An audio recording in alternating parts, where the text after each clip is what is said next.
Vamos falar sobre o Livro dos Espíritos e, na sequência, depois da morte de Leon Denis. Vamos hoje falar no Livro dos Espíritos da lei de conservação, gozo dos bens terrenos. O uso dos bens da terra é um direito de todos os homens. Esse direito é consequente da necessidade de viver. Deus não imporia um dever sem dar ao homem um meio de cumprir. Com que fim pôs Deus atrativos nos gozos dos bens materiais? Para instigar o homem ao cumprimento da sua missão e para experimentá-lo por meio da tentação. Qual o objetivo dessa tentação? Desenvolver-lhe a razão que deve preservá-lo dos excessos.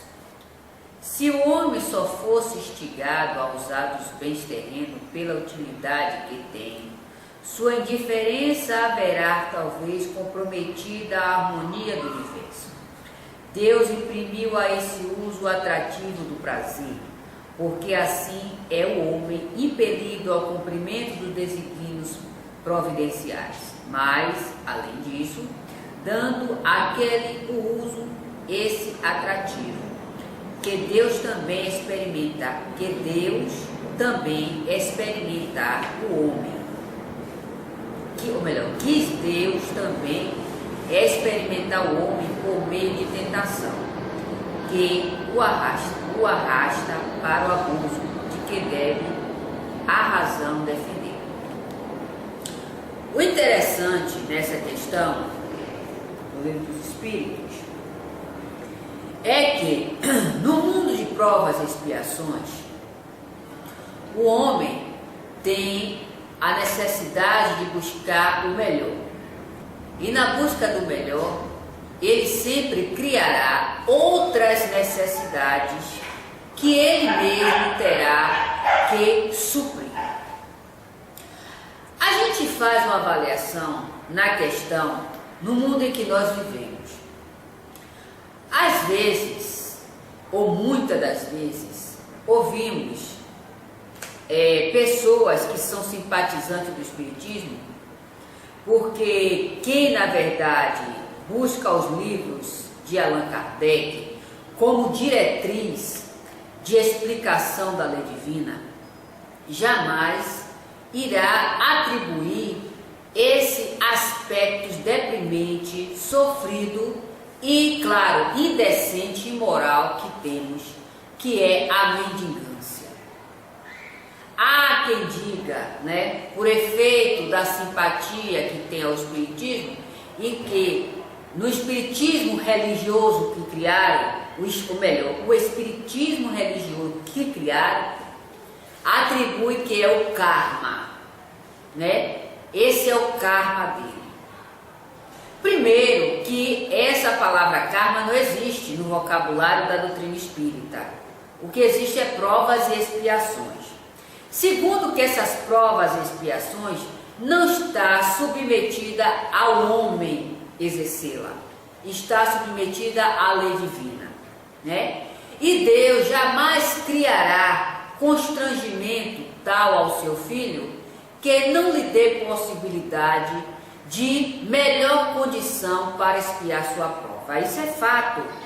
Então, essa situação que nós vemos deprimente, que muitos acham que é karma, e aí acaba cada vez mais contribuindo para essa situação miserável, uma sociedade infeliz que nós vivemos, criada por nós mesmos. Isso não é karma, coisa nenhuma. Isso é simplesmente o efeito do extremo egoísmo do homem. Isso sim é o extremo egoísmo.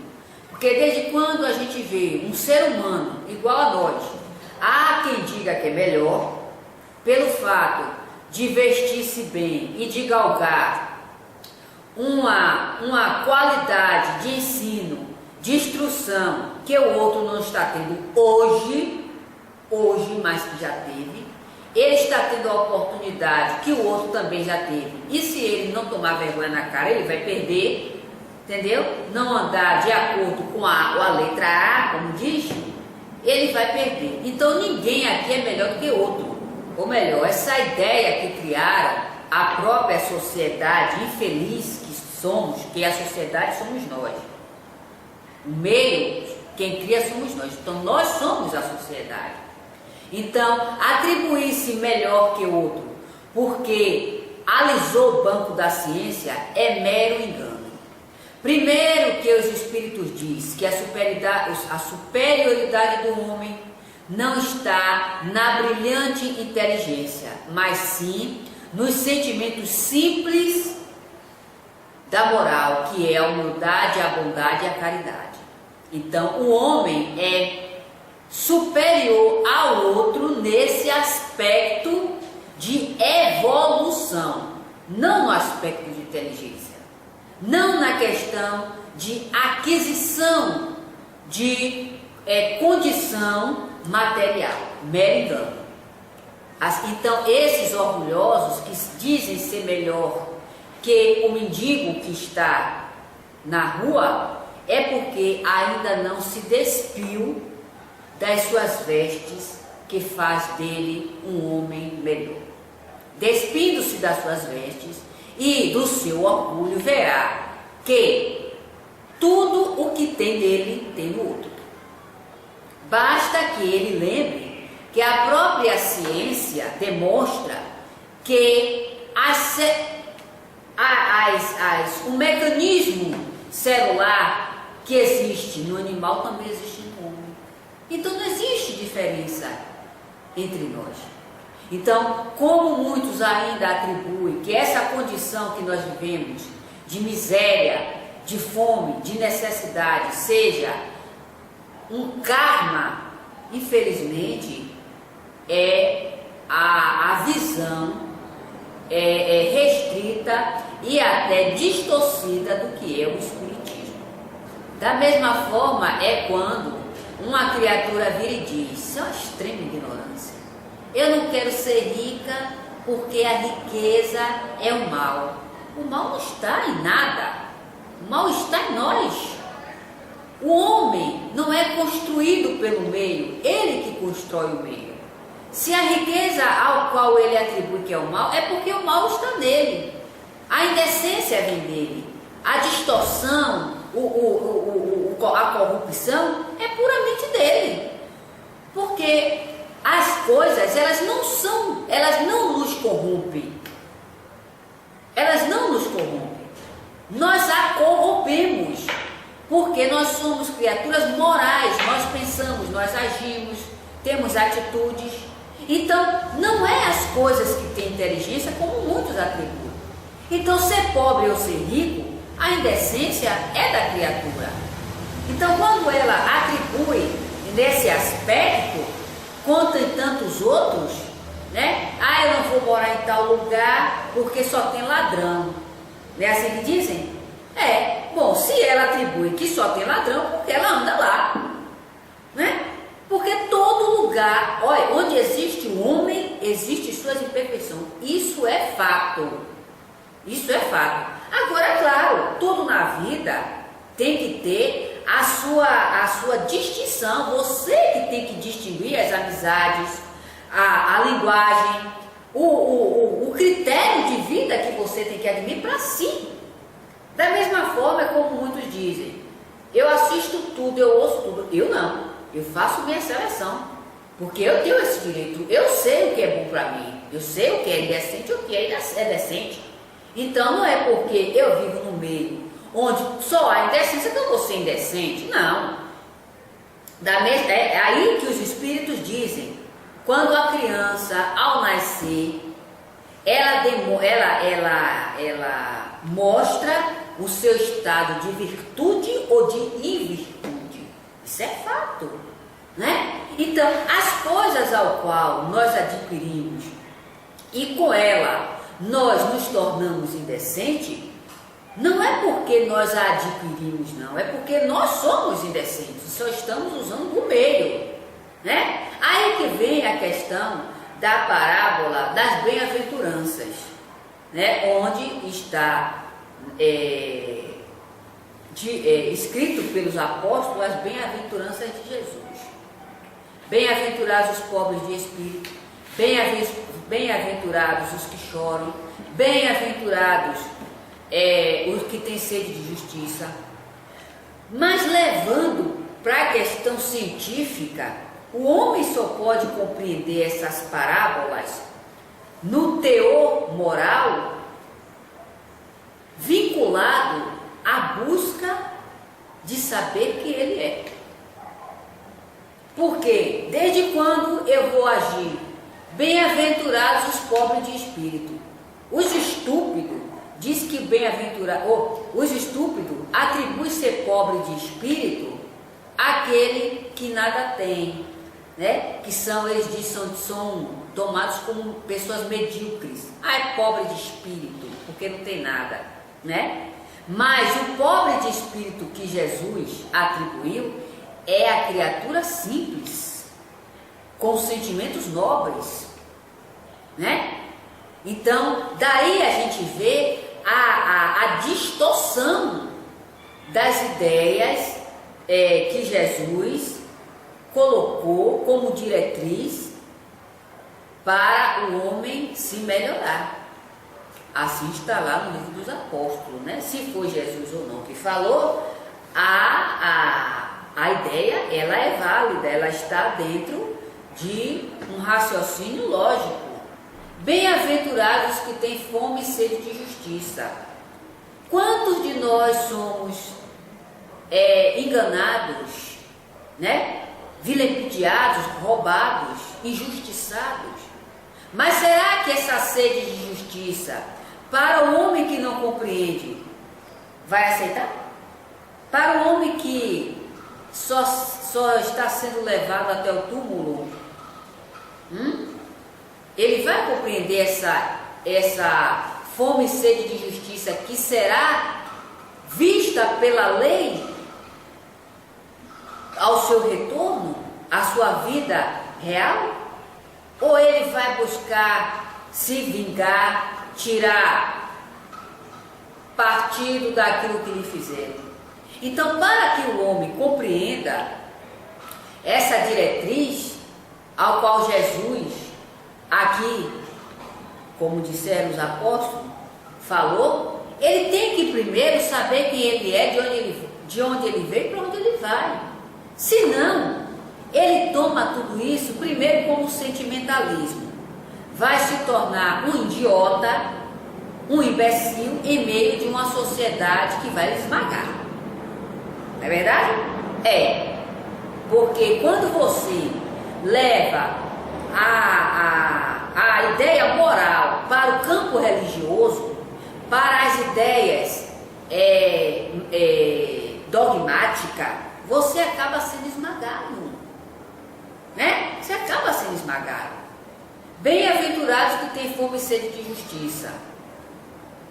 A gente sabe que num país onde nós mesmos criamos, tudo aqui é um jeitinho brasileiro. Se você não tiver, você não tem nada. O que é indecente ganha para o que é decente, porque faz vergonha de ser decente. Cadê a justiça? Mas, claro, é como os próprios espíritos dizem, o homem tem que aprender, os mansos são tímidos. Não é porque a lei divina estabeleceu que quem tem fome e sede de justiça será feito justiça por ele, que ele vai deixar ser esmagado, ele não vai usar da razão, não é verdade? É verdade, usar da razão. Da mesma forma, perdoai aqueles que vos perseguem e odeiam. Está no Evangelho, leiam. O Evangelho segundo o Espiritismo. Será que o perdão pelos nossos inimigos é aceitação dentro da nossa casa? É termos para com ele o sentimento de carinho, de amor que temos para com o amigo que nós confiamos? Ou é ter para com ele todo o sentimento do bem, vibrando amor, né? A vibração de lhe fazer todo o bem que gostaríamos que nos fizesse. Então, tudo requer, minha gente, a análise. Eu vou perdoar o meu inimigo. Eu vou botar dentro da minha casa, eu vou comer no mesmo prato? Isso é imbecilidade. Isso é não fazer uso da razão.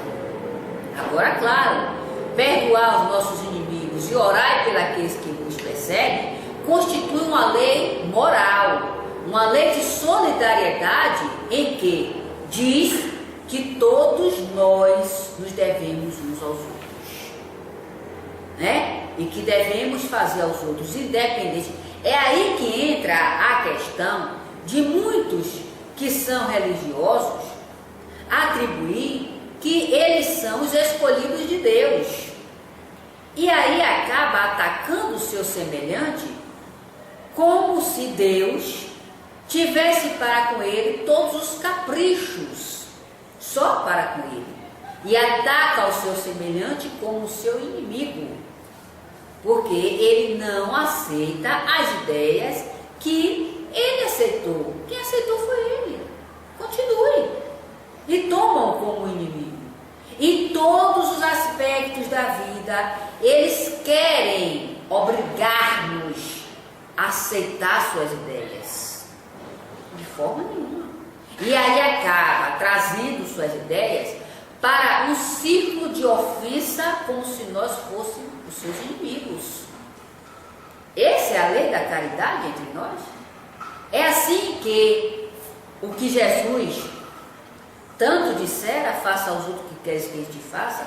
Primeiro, que a questão de crença é uma questão pessoal.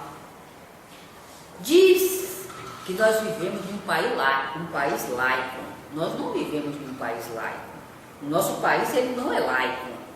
Primeiro que ainda aqui vivemos sobre as consequências, ou melhor, o efeito das ideias pagãs. Para quem não sabe o que é ideias pagãs, é o culto aos deuses. O culto aos deuses. Então essas ideias pagãs, ainda na nossa sociedade, ela é fortíssima. Deus aqui é um ser quase que inexistente. Deus aqui só é um ser que está sobre o nome de Deus. Mas na concepção de muitos, esse Deus, ele tem que ser representado por alguém. E esse alguém está sobre a imagem de um homem mortal, imperfeito, né? E muito rasteiro, suas imperfeições. Então nós vivemos, eu não estou dizendo aqui nenhum absurdo, né? Porque basta que vocês peguem a história do paganismo para vocês verem qual era a diretriz do paganismo. Então nós não distanciamos em nada dele. Ainda vivemos a era do paganismo. Então, claro, o homem envolto dessas ideias, ele jamais irá compreender a vida pós-morte no sentido de que essa realidade dele virá a qualquer momento e mostrará a ele como ele se encontrará e as consequências das atitudes enquanto encarnado. Porque as nossas atitudes, elas nos acompanham desde o nosso desencarne. Nós não viramos perfeitos e nem majestade. Nós continuamos com tudo que nós temos, né? É aí que, quando muitos espíritos vêm e lançam a ideia de que está melhor, de que está assim assado, devemos tomar cuidado. Porque quem estabelece a melhora nossa são as nossas ideias. Então o espírito quer aqui passar toda a sua vida dentro de doutrinas e ideias religiosas, ele certamente ainda se encontra com o mesmo efeito dessas ideias. Isso é uma questão de buscar investigar, né? De buscar investigar.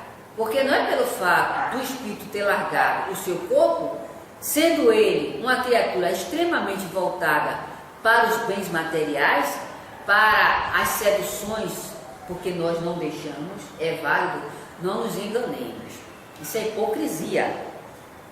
Nós não deixamos o que gostamos, o que desejamos, as nossas práticas, simplesmente por ter largado o físico. Porque quem dá esse ensejo ao corpo é o espírito. Então quem acha que pelo fato de desencarnar tudo nele vai mudar, é mero engano. É mero engano. Primeiro, que aí a coisa já começa a ficar mais difícil, porque o mundo dos espíritos, ele não é um mundo tátil, ele é um mundo de percepções, né? Um mundo de sensações, ou melhor, um mundo de percepções, de ideias, onde tudo é visto pela inteligência e criado pela inteligência. Não é um mundo tátil como o nosso físico, que tudo pegamos, né? Tudo sentimos. Então, claro, a dificuldade é cada vez maior. Então, ele não vai ter a condição, no livro dos médiuns, no início, onde tem aquela manifestação do espírito Rosman, onde Kardec perguntou a ele se ele tinha conhecimento das manifestações que ele fazia, e ele disse que não, que ele simplesmente fazia. Então, claro, a busca de informação é sempre válida, mesmo que o encarnado, minha gente, porque muito diz assim, eu sou obrigado a ser espírita para compreender o mundo espiritual. Não, ninguém é obrigado a nada. O espiritismo, ele é uma doutrina onde ele explica com bases, com coerência, com investigação, a lei divina. Ele expressa essa lei de uma forma, vamos dizer assim, organizada para o homem, para a nossa compreensão, organizada para o homem. Agora, a questão da reunião espírita, isso é de cada um, porque aí é que vai haver. É por isso que a doutrina espírita, ela não tem culto, ela não tem representante, ela não tem líder, ela não é sacerdotal, ela não tem nenhum vínculo com a ação material, a representação material. Tudo que se refere à doutrina espírita está submetida à razão. A doutrina espírita é investigada de forma inteligente. Ela não tem nenhum aspecto materialista. Quem assim acha, por suas concepções errôneas, infelizmente a gente não pode fazer nada. Agora, dizer que ela está sendo mistificada, sim. Porque a gente pega o livro dos Espíritos, assim como os livros sequenciais, tudo o que Kardec ensina, orientado pelos Espíritos, é meramente pela inteligência. Meramente pela inteligência. Aí nesse livro de Leon Denis, Depois da Morte, me chamou a atenção a respeito dos povos da Gália, os druidas, assim como os gauleses. Ele já falava da doutrina espírita, porém em termos mais voltado para a questão natural das coisas. Não tinha essa divulgação que hoje vemos, né? Era mais entre um povo isolado. E os gauleses, assim como os druidas, eles tinham horror a imagens, a adoração de imagens. Tudo neles que se referia à divulgação, à compreensão da lei divina, era, vamos dizer assim, explicado pelos próprios elementos que ele encontrava na natureza. Os seus templos não eram suspensos de, como é que se diz? De paredes, mas sim era a própria natureza, né? Era aberto, era tudo livre. E aqui uma coisa interessante que me chamou a atenção foi essa questão aqui de um bardo gaulês, Taliesin, célebre em toda a Gália. Olha o que ele diz: existindo desde toda a antiguidade no meio dos vastos oceanos, não nasci de pai e de mãe, mas das formas elementares da natureza, dos ramos da betula, do fruto das florestas, das flores, das montanhas. Brinquei à noite, dormi pela aurora. Fui víbora no lago, águia nas nuvens, lince nas selvas, depois eleito por Guion. Esse era o nome que ele dava ao Espírito Divino, eleito por Guion, pelo sábio dos sábios, adquiri a imortalidade. Essa colocação está nos livros da codificação, quando Kardec diz que o Espírito animou diversos reinos, né? O Espírito animou diversos reinos. Então nós somos criaturas com elementos da natureza. Nós fomos criados assim. Então isso nos mostra que o trabalho do Espírito é pessoal. Ele é que dá a diretriz da sua vida. Ele que está no inferno ou no céu. Isso depende de suas ideias, né? O homem, pelo fato de viver no corpo, para adquirir experiência e também trazer experiência, porque nós trazemos e adquirimos, né? Ele não se liberta facilmente desses liames físicos. Ele necessita de tempo e trabalho. Há quem diga que Deus usa de eleição para com seus filhos, né? E de caprichos para com uns. Até porque essas criaturas, quando se tornam, diz que está seguindo a palavra de Deus, elas tomam a visão divina como se ela fosse a única criatura que Deus tem para se preocupar, e Deus tem a obrigação de fazer com que tudo na sua vida seja de fortúnio, né? Seja as bem-aventuranças. E na verdade, Deus pesa as nossas ações pelos nossos trabalhos. Nós somos pesado não por Deus, mas pela nossa consciência. Porque Deus não está aqui para apontar o dedo para ninguém, né?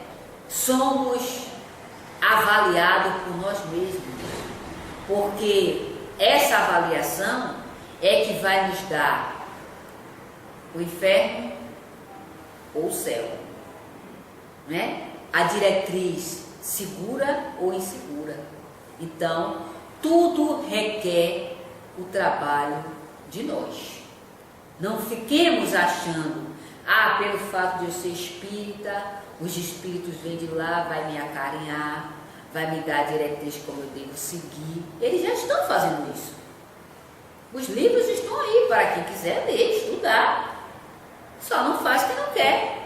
Agora, querer que os espíritos nos ninem como crianças, né? Ou então sejam aliados às nossas imbecilidades, porque infelizmente foi criado uma diretriz aqui no Brasil a respeito dos espíritos, o seguinte: eu sou espírita, eu frequento a instituição espírita, eu não tenho obrigação nenhuma de buscar me instruir a respeito de mim, porque, minha gente, isso é fato.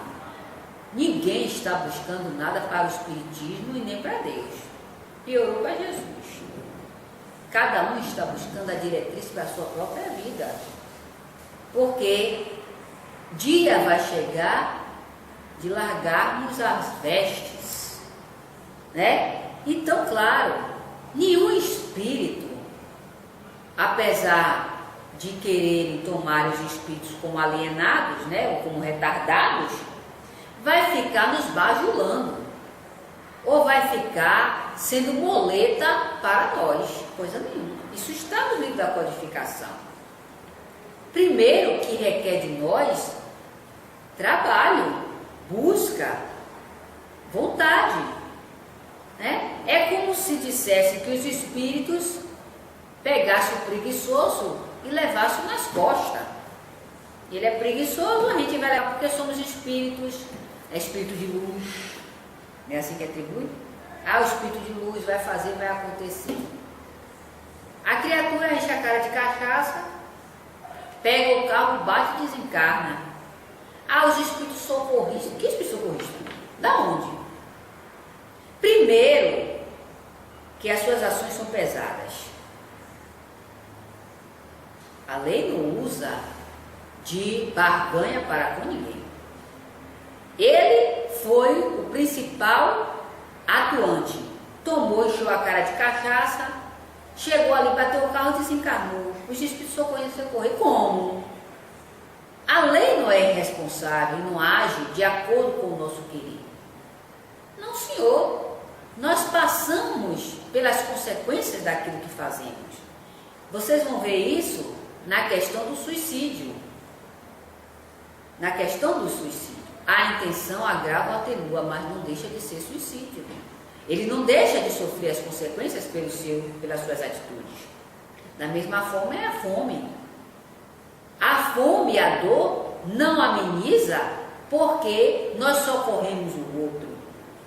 Ela tem o seu peso na balança da justiça, que mede o valor de cada um. Mas as consequências é inata. Na verdade, elas virão, elas existem. Então, esses que ficam aí achando que os espíritos, vem o carnaval, os espíritos... Vem o carnaval, os espíritos vão ali fazer um ponto de socorro. Para quem? Que tipo de espírito? Só se for o espírito de André Luiz. Do nosso lado. Porque espírito sério não vai perder tempo em criar ilusões para acolher uma ilusão a mais. Porque é isso. Se o homem é responsável pelos seus atos, se ele criou a festa carnavalesca, porque ele aguenta. Ele está dando vazão aos seus sentimentos dos mais imperfeitos. Ele vai arcar com a consequência. Tudo que ele fizer será a responsabilidade dele. Aí, não, os espíritos de luz, isso gera uma grande polêmica. Os espíritos de luz vai formar um hospital para lá socorrer quem? Quem vai para cometer os seus excessos? Só se for espírito que não tem o que fazer. Primeiro, minha gente, que espírito é igual a gente. Imagine um pai que dá duro o dia todo, cumpre suas obrigações para dar o melhor ao seu filho. O infame vagabundo descarado fica dentro de casa, não quer nada, não arrasta uma palha. né? Aí vai para a rua fazer dar vazão aos seus sentimentos dos mais, né? Bons, para não dizer o contrário. Aí a bomba vem. O pai racional, o que é que ele vai dizer? Você vai responder. Você vai responder. E bota realmente a criatura para responder. Porque ele não tem. Ele teve, ou melhor, a liberdade de agir, ele também vai ter a liberdade de ter as consequências. É assim que agem os espíritos racionais. Eles não estão aqui para perder tempo com quem vai se prostituir ou quem vai encher a cara de cachaça no carnaval, enquanto eles perderem tempo, porque espírito é gente. Espírito é gente. Será que nós, como espírito encarnado, fazemos isso? Ficamos à mercê do outro que não quer nada? Porque é irmão? Isso não funciona, minha gente. Isso é dizer que os espíritos são alienados. Os espíritos não agem assim. O espírito sério não age assim. Não fica preso ao encarnado que não quer nada. Cada um vai responder pelas suas atitudes, né? Agora, claro, os espíritos sérios socorrem aqueles que estão buscando fazer o bem, estão buscando ser decentes, estão buscando ser responsáveis.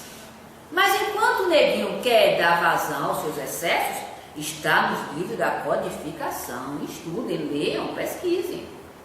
O homem que comete os seus excessos, a lei estabelece a ele, ou melhor, desculpe, a lei estabeleceu o limite. Desde quando ele ultrapassa esse limite, ele vai responder por ele. Os espíritos não vêm de lá tirar dor de ninguém. Os espíritos não vêm de lá tirar ninguém do desespero. Foi a causa que ele criou. Ele vai ter que responder. Porque se assim fosse, minha gente, diria que Deus estava sendo conivente com as nossas imperfeições. Por que Jesus dissera a cada um segundo suas obras? Por quê? Porque cada um vai ter que comer sua dorzinha mesmo, vai ter que responder para saber dirigir-se com responsabilidade. Então, essa ideia de que espírito cria hospital, de que espírito cria centro de socorro, isso foi criado por André Luiz. No livro da codificação não tem isso não. Tem a cada um responde pelos excessos que cometem. Está aqui, ó, lê o livro dos espíritos, lê o livro dos médios, lê o livro que é o Espiritismo, lê o livro do Céu e Inferno, lê a Gênese, obras póstumas, a revista. São sequências de ideias. São sequências. O que você não encontra em nenhum, você vai encontrar em outro, mas sempre iniciando com a ideia preliminar. Só está dando sequência. Então, essa ideia aí de querer fazer os espíritos de escravo, de babá, é criação de romance brasileiro. Romance brasileiro. Não tem nada aí de pesquisa científica, porque a própria pesquisa científica está nos laboratórios de desobsessão. De desobsessão. Pegue o livro O Céu e o Inferno para ver se lá o Espírito São Luís tirou a princesa de Álgebe da ilusão que ela vivia. Se os espíritos superiores tiraram o suicida como é o nome? Samaritana. O suicida da Samaritana. A rainha de Ouve, né? O suicida da Samaritana, das consequências que ele tinha que passar, os espíritos não tiraram. Claro, agora claro, os espíritos estão sempre dispostos a nos ajudar mediante os nossos esforços. Isso é em todos os aspectos da vida. Agora, querer jogar sua cruz para quem já cumpriu a sua é mera escravização, vocês não acham?